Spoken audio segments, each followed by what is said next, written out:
Welcome back to the Autoblog Podcast. I'm Greg Migliore. We've got an awesome show for you this week. We're driving some interesting cars, the Range Rover Evoque, the Hyundai Ioniq 6, our long-term Subaru WRX, and the Tesla Model Y. It's been a busy week in the news world, the car news world. Supercharger layoffs come to Tesla. We're talking about two different V12 supercar makers. There's news out of Ferrari and Aston. Automatic emergency braking appears to be on the federal government's list of mandates for the coming years. So we'll see how that plays out. And then what's next for Fisker. With that, I'll bring in Associate Editor Byron Hurd. How you doing, man? Hey, doing pretty well. I've got a brand new garage going up in the backyard right now. So life's pretty good. Can't really complain. I literally noticed when I saw you earlier this week, you seemed lighter. You seemed like a weight had been lifted from your shoulders. So it's funny how like sometimes home improvement chores can really, just lighten the load. Yeah, absolutely. It's been 2 years in the planning and lots of bids and no shows and all the good stuff. So to actually have a foundation going down and a slab going down is very exciting. It's a garage. It's the Autoblog Podcast. So I think it's fitting. Right. All right. Cool. So let's jump into the news section. Tesla announced this week that it's basically laying off a bunch of people associated with the supercharger network, which struck me as very odd for several reasons. One, Elon Musk and Tesla were out in front of the rest of the car business on this one. They saw a need. They saw the need that people were going to need to charge their cars in an easy fashion, reliable. They didn't want to think about it. And it seemed like they got that right when literally nobody else has. Not their competitors, not other charging companies, not different, government agencies. They literally got it right. So I'll get to why. I don't even know why they did this, but I have some kind of random conspiracy theories. But this is a head scratcher. What do you think?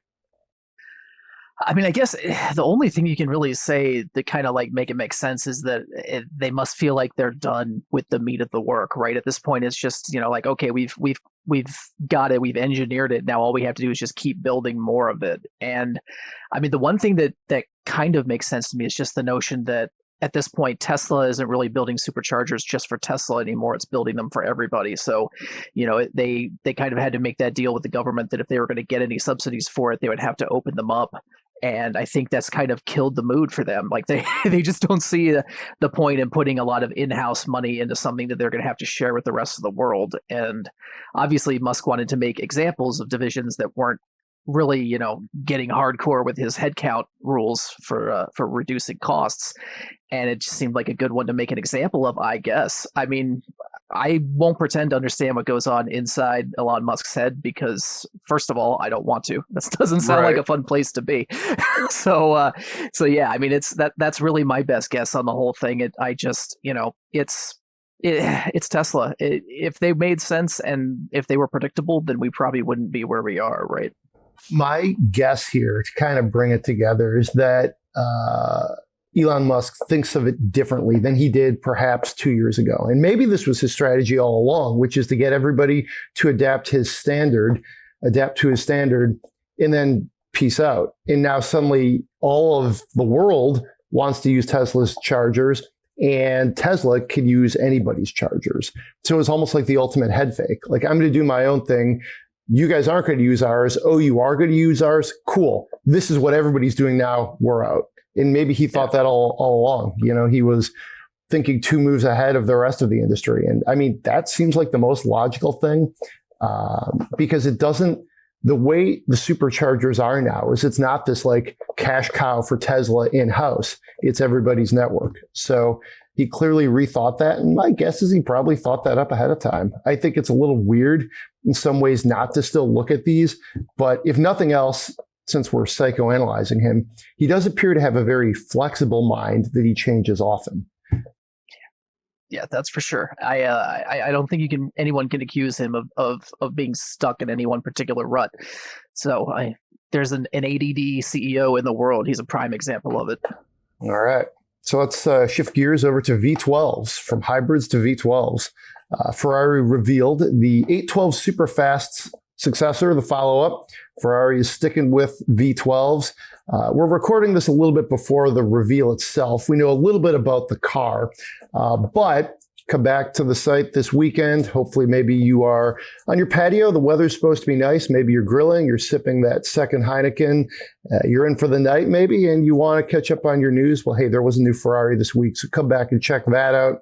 We also had news this week that Aston Martin is going to also stay with V12s. I think this makes sense for them because this is like a niche that they can continue to invest in and create some identity. As our story says, we think it will be probably a Vanquish. So, I mean, that all sounds pretty good to me. But in broad strokes, I think it also it illustrates just how different these two car makers are. You've got Ferrari that, has the racing team. They're looked at as a global luxury brand along with Hermes and Rolex, or I guess it's Tag Heuer. They print money. They're dabbling with these different things of expanding their portfolio. And they still have, I would say, the luxury, pun intended, of continuing with the V12. Whereas Aston Martin, it feels like this has got to be a success for them. Not that the Vanquish ever could be a failure, but I mean, they maybe have 3 or 4 things they do well, and this has got to be one of them. So to me, it really is just a case of, David and Goliath, big and small. A lot of different things at play here, but obviously Ferrari's in a much stronger place. So both cars, I'm sure, will be quite epic. Yeah, I agree. And I mean, it's interesting, you look at 10, 15 years ago, you have like Jeremy Clarkson out there saying like, oh, like this V12, and I'm pretty sure it was an Aston he was driving, was going to be the last V12, but you're never going to see him again. When realistically, like people who are super rich can afford to pay gas guzzler taxes, right? So like the biggest engines in the world are the ones that are going to survive much longer. The V8 will die probably before the V12 and the V10, if you really think about it. I mean, granted, looking around right now, V10s are nowhere. Like we don't, they're kind of in that weird middle space where like, yeah, they're really cool in sports cars that are going to cost people a lot of money, but they're not as cool as V12s. So if we can do V12s and you've got a reputation for doing V12s, then, stay in your lane, right? So it's kind of interesting that we may see the last like pedestrian V8 truck before we see the last actual V12. And I mean, that's great for us as enthusiasts because, I mean, that's pretty awesome. But at the same time, it's a little weird to kind of think that it's going to be a smaller engine that's more likely to die before a larger one, even though the larger one is more likely to be penalized by emissions regs. Yeah, no, that's a really good point. All right, so that's Aston Martin. Let's move along to what the feds are up to. We're looking that they are going to require, this is automatic emergency braking. If you've ever wondered what AEB stands for, that's it. And it also kind of defines what this technology actually will be. I kind of chalked this up there with backup cameras. It was something that was talked about for years. That just one day it happened, and it seemed like overnight every car had it.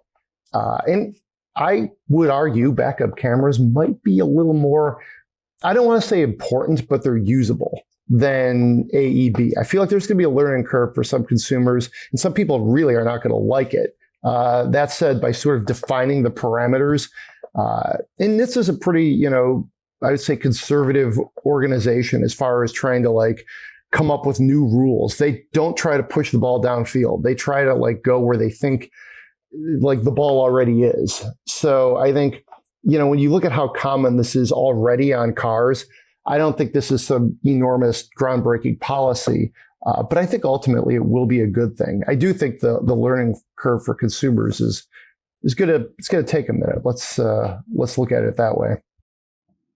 Yeah, I agree. I mean, to your point, really, we're at the stage now where virtually everything has this standard already, because so many automakers over the past 3-4 years have really pushed to make their semi-autonomous driver aids standard equipment, because I mean it looks great in reviews when they say like, yeah, all of our safety equipment's standard, you don't have to spend any extra money. And looking at it, I mean, it's really going to be only the very cheapest cars that are going to be impacted by this, because you think even just driving the new Subaru Forester, everything comes with eyesight now. That's just pretty much something you have to expect. And sticking with Subaru's actually made it possible to integrate automatic emergency braking with a manual transmission in US bound cars. Now, granted, that matters only for the BRZ and the WRX because they make no other manual transmission cars anymore. But it does mean that theoretically there could actually build manual cars with automatic emergency braking. Now, whether we're still going to have any manual transmission cars on the market in 5 years, that's a big question that I would not answer with any confidence right now. But at least it kind of leaves the door open to that, perhaps from some of the more enthusiast-oriented automakers. So in any situation where you have an automaker who's building sticks just because they're kind of, languishing on inertia, I feel like this is probably the beginning of the end for that. But for the few OEMs who have actually made the effort to make this work, it shouldn't be too impactful for the enthusiast buyer, at least. To your point, over 90% of vehicles, new vehicles on sale today already have this. So it's like I said, if anything, the ball is 5 yards behind them at this point. They're breaking the huddle. This is not shocking, groundbreaking, but I do think it's a good thing. And some of the standards, it'll be avoid hitting a vehicle in front of the car at 62 miles an hour or 90 miles an hour if a collision with a vehicle is imminent. And you can read the full verbiage on our site. You can read it on NHTSA and some other places. And there's some other nuance to it as well. But, it definitely could help. The feds say it'll add $82 to the price, on average, the price of a new vehicle, which I don't think anyone would notice, especially if you finance it. That's not that much money. It's just, not. Even like the cheapest new cars are well into the thousands. Literally your dealer could have missed his coffee that morning and charge your car $82 more. So don't worry about the pricing. So that's how we break it down. Let us know what you think. Get in the comments. It's a good time to say, hey, podcast@autoblog.com. If you'd like to get into the mailbag, send us your feedback. We'd love to hear from you. Also send us your spend my monies. All right. So Fisker we'll end the news segment with a company that may be ending itself in short order. It has told some investors that about 4 companies are interested in buying it. And Henrik Fisker is selling his mansion. That's the subhead of the week as I go through the story here. The company is on the verge of bankruptcy. It's told its workers, hey, literally they've basically told their workers, iceberg, dead ahead. So it's not looking good for them. They did really cut prices. Though a lot of the vehicles that got the deepest price cuts, good luck finding them.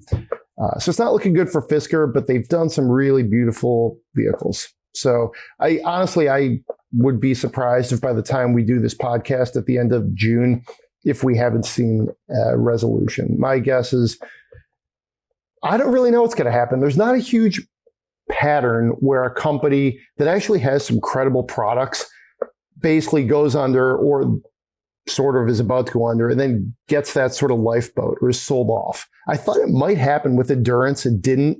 That's Lordstown Endurance, the pickup. It didn't happen. I've often thought you might see an OEM maybe try to scoop up like a Rivian or way back like a Tesla.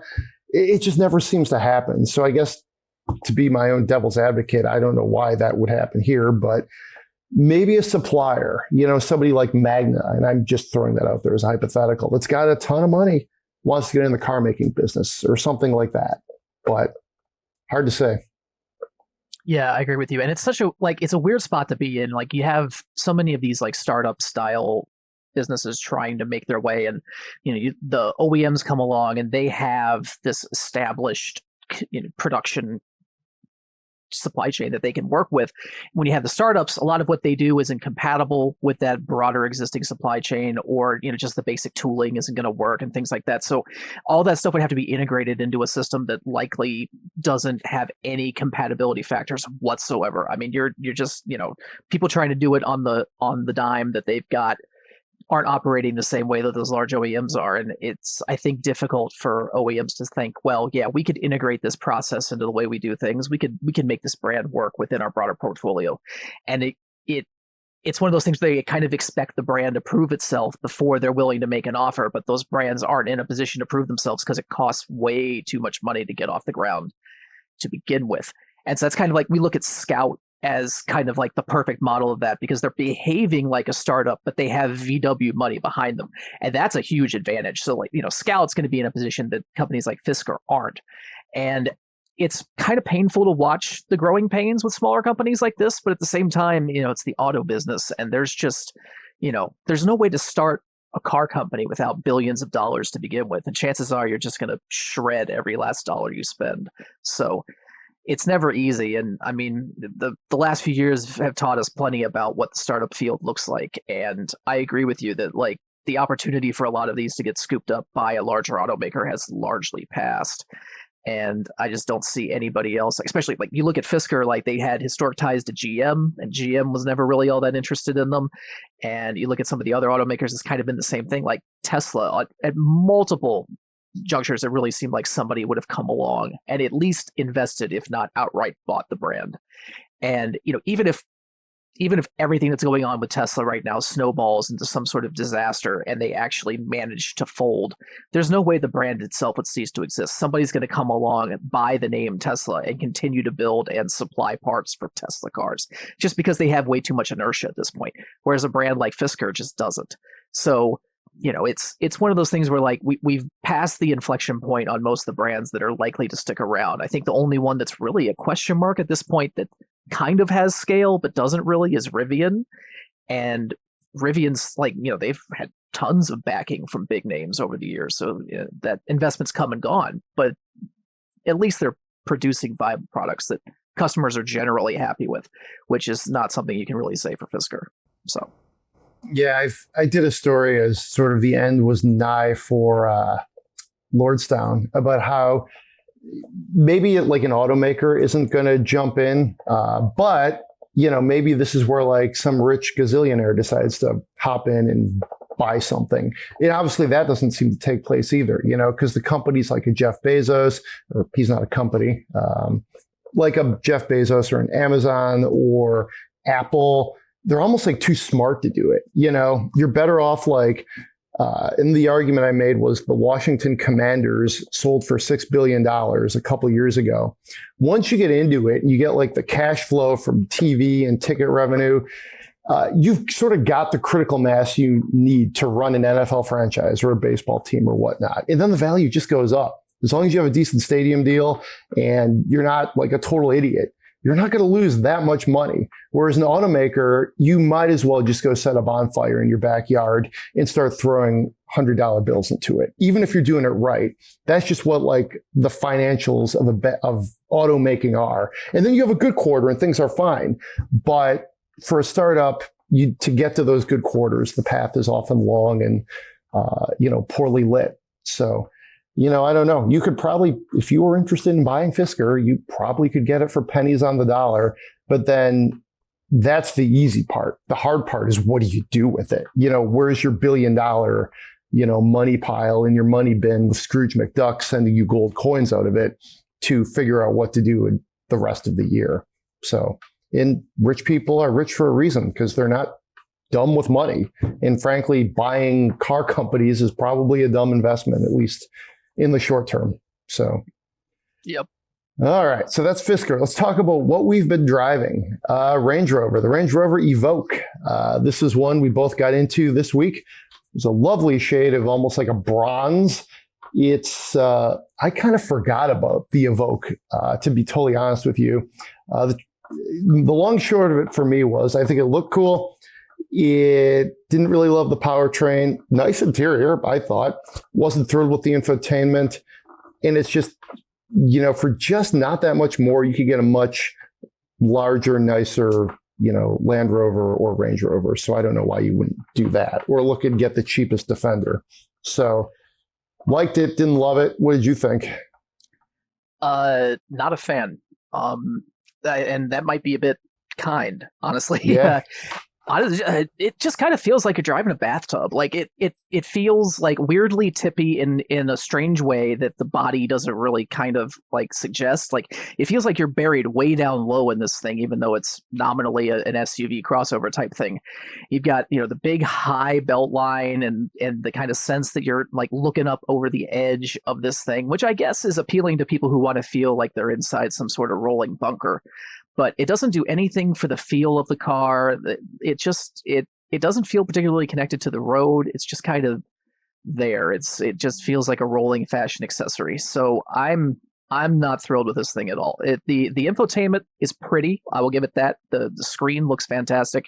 Stands out nicely against the black of the interior, but then it would be easy to do because the whole interior is just black. So it's it's adequate transportation for somebody who really wants to be seen in an inexpensive Range Rover, but I am struggling to find too much redeeming about the way it drives. I've got a little bit more time with it this week. I'm going to have to hand it off to Joel again for a little more time behind the wheel, but I'm not sad to see it go, put it that way.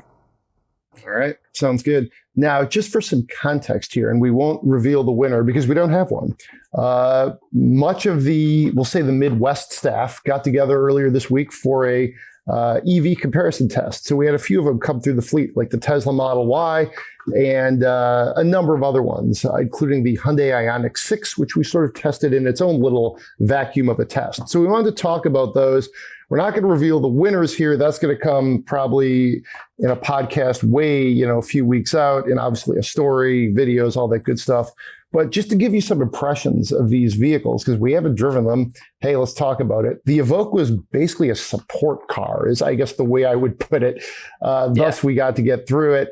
But yeah, that's, it was fine. It's my least favorite Rover, I guess, at the moment. So. Same. Ioniq 6. This was my second time driving it. Was this your first time? Yeah, first for me. Okay. I think it's a very nice car. What did you think? I genuinely enjoyed it. I got this one a little ahead of the test, and we also used it as kind of a support vehicle of a sort. And it was a bit too expensive to be included with the rest of the EVs we actually had. So that was the real reason why it wasn't part of the larger evaluation. But I mean, a wonderful car, very comfortable, drives very nicely. The one complaint that I had about it, and it honestly it doesn't actually pertain to me, but it was something that I noticed. We were using it as kind of like a seating office while people were getting in and out of the rain. And I was sitting in the back seat with Jeremy Korzeniewski, and Jeremy could not sit in the back seat without his head pretty much resting against the ceiling, which is kind of surprising given like the bubble shape to the rear of the greenhouse. Like they kind of went out of their way to make the back end kind of bulbous, which you'd think would prevent headroom issues. And Jeremy's not crazy tall. He's like 6 feet, maybe 6'1", 6'2" at the most. He's not, it just happens to be tall in the torso, and it put his head right up against the ceiling. So that was just a kind of surprising thing. That and the very limited trunk height. When you look at the car, it looks like it's kind of a fastback, but the trunk opening is so small. It's kind of shifted to the very back of the car. It's kind of weird little clamshell, and there's no real like fastback shape to the trunk itself. So you just get a very clipped off top area, and then a tiny little bit of trunk space that kind of tucks up underneath the hatch looking glass, but there's no actual volume to be used there. So I went to pick up some plants with it, for example, and had to put them all in the back seat because they were too tall to fit in the trunk, and they were only maybe 2 feet tall. So it's not like we're talking about anything unreasonable here. It's just kind of surprising given the shape of the car. So just some little things that we noticed that we may not have otherwise picked out in testing just because the way we happen to be using the car, but it was an interesting experience. Yeah, I mean, obviously there's some trade-offs with that beautiful design, but not to be not unexpected. I think again though, overall though, that trade-off, I would pay that price of admission. That was a beautiful looking car. I think you don't see this kind of design anymore. Hyundai has been taking risks, not just with even like the EVs, where they've taken a lot of risks with with this car, the Ioniq 5 as well, which gives you that kind of 1980s vibe. But also even the last couple generations of the Sonata have often been, risk takers. This one was not part of the test because it came in at $55,000, a little bit more. I like the interior. It was kind of like a gray. It was just gray, but it was still nicely done. The outside was onyx black, which is a really, like, it almost had, it wasn't shiny, but when the sun hit it, it had that kind of old school, like really stately look, which, was great. I think it looked luxurious. It was a lot of fun to drive too. It's, this is the long range model, 20-inch wheels. So when they first revealed this thing, I thought, oh, this is niche. It's like this kind of like 1930s style sedan. No, thank you. Kia EV6, Hyundai Ioniq 5. That's what I would look for off of this platform. And as we were leaving, I saw some dude juicing up his Ioniq 5. And I was like, oh man, I haven't seen one of these in person. Yeah, maybe in a few months. And I was really, really taken by it. But of the three, I don't even know which of the three I would take, but I really enjoyed the Ioniq 6. I think, I don't know, would I do the EV6, the Kia? Maybe, because overall I like that one the most, but it's like, they're all very good. So, when you start breaking down different packages and options, you really could get beneath the skin because all three of them are pretty attractive vehicles. Do you have a favorite of the three? I actually think the Ioniq 6 might be my favorite now. And like for all the bagging I did on the back seat, it does have an astronomical amount of rear leg room. In fact, if the rear bench were like 3 or 4 inches closer to the front seats, the headroom wouldn't be an issue because the ceiling height is actually higher right behind the rear seats than it is as you move farther back. So they kind of, I don't know. I feel like a decision was made there to favor the leg room over the headroom, and it just worked out that way. I mean, I could practically like lie down on my back and have my knees just touching the driver's seat behind Joel, who's again like 6 feet tall. So like it's a good roomy cabin. I feel like I'm bagging on it a little unfairly just because it lacks a little headroom in the back, but just, things like that, unintended consequences, right? You got all that leg room that take advantage of all that packaging space, but you lose a little bit in headroom by taking advantage of it. So, but yeah, I would agree. It's like as a total package, a great car. It's interesting and nice to look at and very nice to drive. So cool. No complaints. It's funny.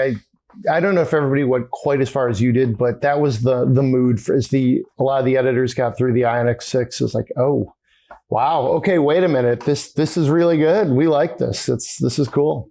So I drove one last fall. It was like a pretty cold, rainy October night. And I mean, that was also a memorable drive. This is one of those press cars that when you get into it, you like it. It stays with you. It has presence. It has gravitas. It's, I don't think the dynamics are amazing, but certainly powerful. It looks good.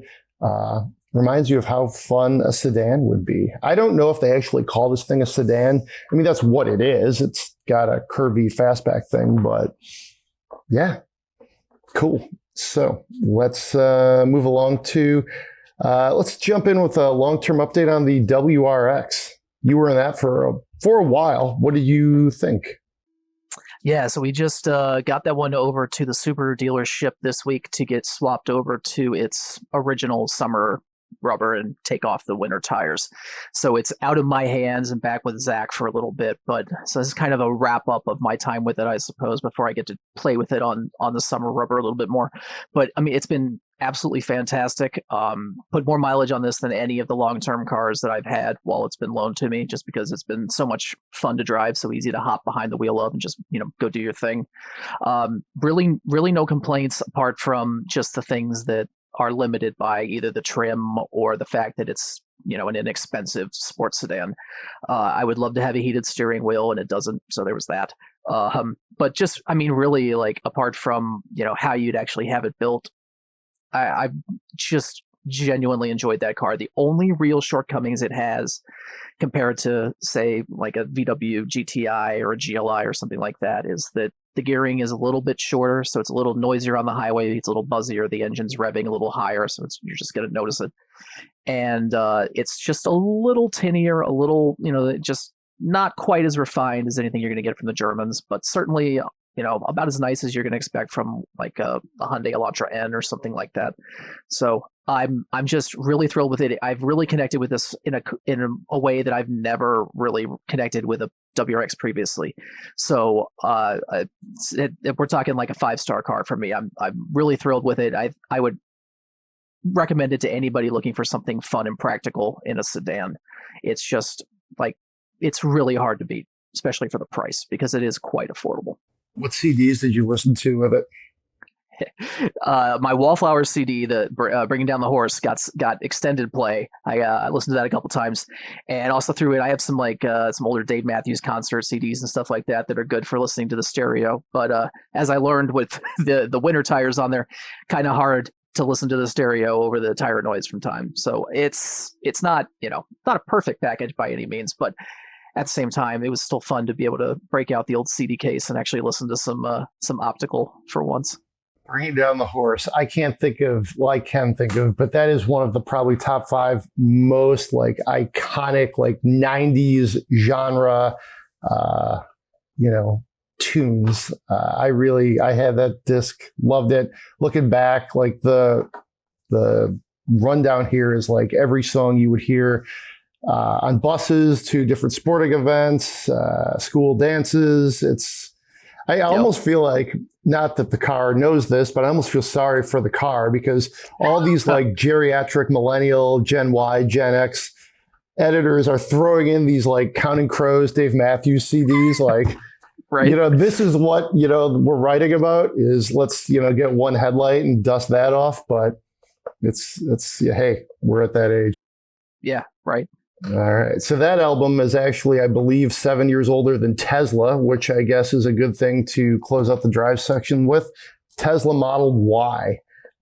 This is the first time I've driven it.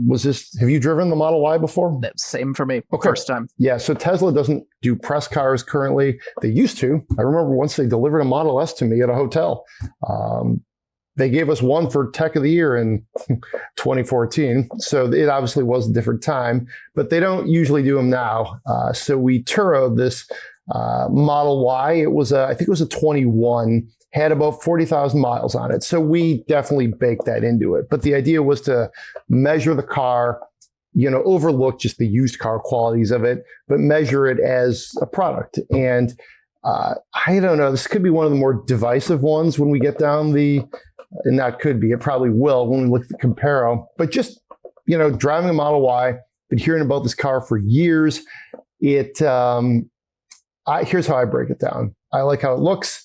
The interior, even putting away the wear and tear, is almost shockingly barren. I was okay with the infotainment. I found it pretty easy to use, easier than, many newer systems. I thought it was fine. I know some people don't like it, but I thought it was fine. And I think it also added an element of, it was a bit of a design flourish because the rest of the car was so barren. The interior, that is, I didn't like there was no thought put into the interior layout either. Like, I didn't know where to put anything, really. Keys, coffee, phone. There was no good spot for any of it, but it was fast as hell. And again, it looks pretty good. Generally speaking, I like quick, stylish American sedans. So that's kind of where I landed. I enjoyed my time in it. What did you think? Very, very similar, really. Like you, the interior was quite jarring to me. I was just, I've been in Teslas before. I should have known what I was getting into in that regard, and was still struck by just how plain everything is. And on top of that, ours had like the person who rented it to us had installed like sparkly floor mats. And, that was and weird. Some protective things and things like that kind of livened the interior up a little bit. And still, even with those, it felt very dreary in there. And it just kind of felt like at some point, like somebody had produced a fairly decent electric chassis, and then Tesla as a company kind of come along and coach built this cabin on top of it. Like it doesn't feel like a holistic, unified product. It feels like a chassis with a body thrown on it. And that's not what it is, right? Like, it's, these are unibody. Tesla was trying to get into the whole like one piece gigacasting thing. They were literally trying to make the whole car one piece, and obviously that's falling by the wayside now, as we've learned this week. But still, like, you would think that something that was designed ground up to be as unified as this car is would feel like it, and it doesn't. And it was pointed out to me before that Tesla went for a very kind of sporty ride from the very get-go with all of their cars. And the Model Y is certainly no exception. I mean, the low center of gravity, it hugs the ground like nothing else, and it is very firmly sprung. I mean, we took it on a stretch of Heinz Drive here in the park, and it's just, I mean, it's a bad surface, and the Tesla told us just how bad it was constantly. It was borderline punishing to drive even at very normal rush hour speeds. We're not talking about pushing this thing at all. We're talking 40 to 45, maybe pushing 50. And just, the constant jacking motions going over every single bump, just jiggling every loose part of your body. It is a surprisingly punishing ride for a car that isn't otherwise all that performance oriented. I mean, sure, it's quick, but it's not a sports car or anything like that. So it's a little, I don't know, discontiguous, if you will. But I mean, all in, I mean, I actually was surprised how intuitive the infotainment system was to use. I was driving it in the rain and had to use the windshield wipers and things like that, and none of them worked the way you'd think they would coming from another car, but they were pretty easy to figure out. Press the wiper button and then adjust the speed and everything on the screen. It was a little weird to not use the same control to do both things, but given what all the other automakers are doing lately, it actually didn't feel all that odd. That's something that Tesla's kind of inspired in other people. And I'm not going to say for better or for worse, because it is just worse, but it's at least something that we become a little bit more used to with all the wild attempts that have been made to replicate it lately. So yeah, I mean a mixed bag. And honestly, I would love to drive one of those with 40,000 normal use miles and not potentially 40,000 rental use miles, just for comparison, because that thing did. I mean, it was squeaky like a New York cab squeaky. I'm not even going to pretend that it was pleasant in there. It wasn't. But it's easy to attribute that to hard use, especially if we're talking about 40,000 miles of it. Because if you've ever been in a rental car with even a quarter of those miles, it's probably sounded just as bad as that thing did. So, it's hard to hold that against it given the circumstances. I can see why people buy them, though. It's, a great comparison. I've used this a little spuriously on the podcast, especially, is the Apple iPhone SE. Cheapest iPhone, still an iPhone though. And I think for some people, an electric car is still a Tesla. And, even without all the baggage that goes along with the company's founder and other things, Tesla is still so ubiquitous. You get into the prices. I mean, I almost am hesitant to quote a price because they just keep dropping and sometimes going up. Still very competitive. The car is doing gangbusters in other global markets.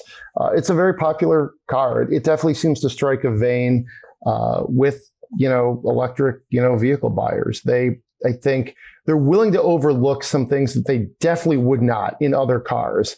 Like if this were Tesla's a domestic company. If you got in a Chevy and the interior looked like this, you would be like, this looks worse than my Buick Citation from the 1980s. But with Tesla, you're like, oh, but wait, it's electric. It's okay. I think we've gone over this with Tesla products in the past. They could really compensate and have a more fully baked execution with some of the quality issues they have just by hiring more people and investing in that area. And the chassis are always scattershot. On the other hand, to use another domestic example, look at all the different Mopar muscle cars where we're like, well, they look good, they're fast. They're kind of crazy to drive. They're not exactly tuned for Monaco, and we give them a break. So that's kind of what people do with Tesla, I think, to do that mental calibration.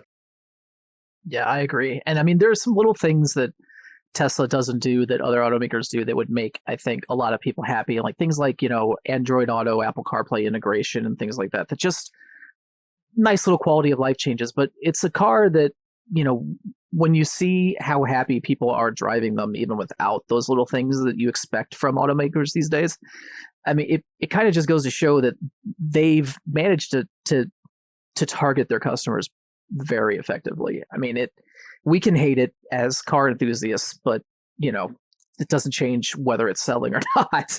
And I mean, it's not like this is the first time there's been a car like that. I mean, when Toyota in the 90s was building a lot of things that car enthusiasts didn't want to drive, but it wasn't making Toyota any less successful for it. So, we have to remember sometimes that we don't represent the broader market the way we'd like to. And this is one of those examples where our sensibilities conflict with those of a lot of buyers. At the same time, I mean, there have been a lot of people who've gone into Tesla and quickly had to bounce right back out for the same reasons that we often cite. So we're not wrong. We're not always right, but it's controversial for a reason. Yeah. Let's just put it that way. I wonder, and they've talked about the decontented Teslas. That's a mouthful. I mean, how much lower content could you get than this? Elon Musk said in their earnings statement, I think last week, how, hey, we will do this cheaper car that he previously, said they kind of wouldn't. And there's some debate. Is that the Model 2, like a new vehicle, or is it just like Model Y maybe, or a Model 3 that's even more decontented? So, I mean, I don't know. I don't think he has any room to swing any lower with just like materials and other things. But if he could make the infotainment smaller, that could save a little bit of money. Maybe, come up with like a, more concise options and colors list. And it's like you almost go back to like the Model T. You can have it in like, well, it was one color back then, but like 3 colors or something. Yeah. So maybe that's how he does it. But I mean, just from a raw materials quality perspective, like you can't do like, hey, we're not going to do any leather. We're not going to, it's like, this is what you're getting right now. So, yeah.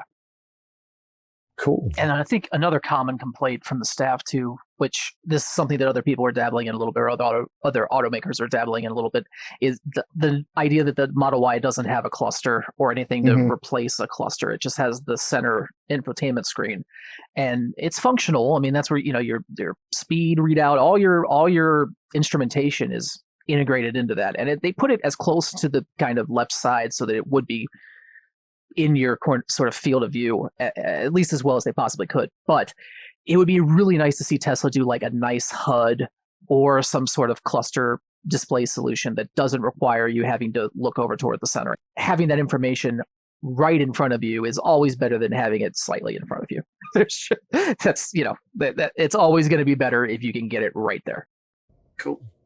All right. Did this change your thoughts on Tesla at all? Maybe it's what you expected. I mean, for me, it was cool to drive it, but it didn't really change. Like, it's kind of like, oh, I finally got in this car. Great. It didn't really change my opinion, though, of like what the car is, or the company, I should say. Yeah. It pretty much met my expectations. The only thing that I will say that it recalibrated slightly was my feelings toward that infotainment setup, because it is fairly intuitive to use. It's not Apple levels of easy. It's not something that anyone can just jump in and instantly use, but it presented a much less aggressive learning curve than I was expecting, especially just coming from other automakers who are trying to do the same thing and aren't doing it even as well as Tesla is, and that's a pretty low bar to clear. So that was the one thing that really kind of stood out to me. I was pleasantly surprised by both the way the infotainment presents useful information and how easy it was to navigate. Yeah, no, I agree with that, and I think that is another strength for Tesla, is how good the UX is in their cars. That's very Apple-like. So, all right, well, let's see. On the comparison dinner, I believe you had the fish, right? Yeah, sea bass. The sea bass. I had that as well. I think that was very good. I had a Stella in one of those chalices they bring out, which I have a couple of those in my fridge. That's a nice, it's very warm out. Cut the grass this week and I had a Heineken, but it's almost to the point of the year where you want to shift into like the lighter wheat beers and things like that. But I also had an Oberon recently and very much enjoyed it. When the temperatures get above 70 and you're sipping an Oberon, the world feels right. So that is my beer recommendation. Any recommendations for that, or any books or records? I don't know if you want to swing back to the 90s and tell people to go pick out a Wallflowers disc. Any life recommendations? If you think you want a new garage, get a new garage. Yeah. that's my I'm very excited about this. It's completely taken over my consciousness this week. So that's completely where I'm fixated, but it's amazing what a little extra space can do for you. I would like a new garage floor. That's very, it's not like super high on the list, But when I think about like cleaning out the garage and then doing that would be a nice life hack, life upgrade. So I don't know. I don't think that's going to creep into like a this year upgrade, because once you get into May, you kind of need to have that, that your plan for the summer and the fall of the upgrades. And we just did the siding. So, I mean, upgrades, resources have been spent. I don't know if the garage is going to get any attention, but that's a really good point. No new garage for me, but maybe a floor. We'll see. All right. Good luck. All right. If you enjoy the show, please give us 5 stars on Apple Podcasts, Spotify, wherever you get the podcast. Leave us a 5-star review if you're so inclined. It helps us get the word out, helps us connect with other car fans who might want to know about car-related podcasts. Send us your Spend My Monies. That's podcast@autoblog.com. Shout out to our producer, Eric Meyer. Thank you for making this sound good this week and every week. Be safe out there, and we'll see you next time.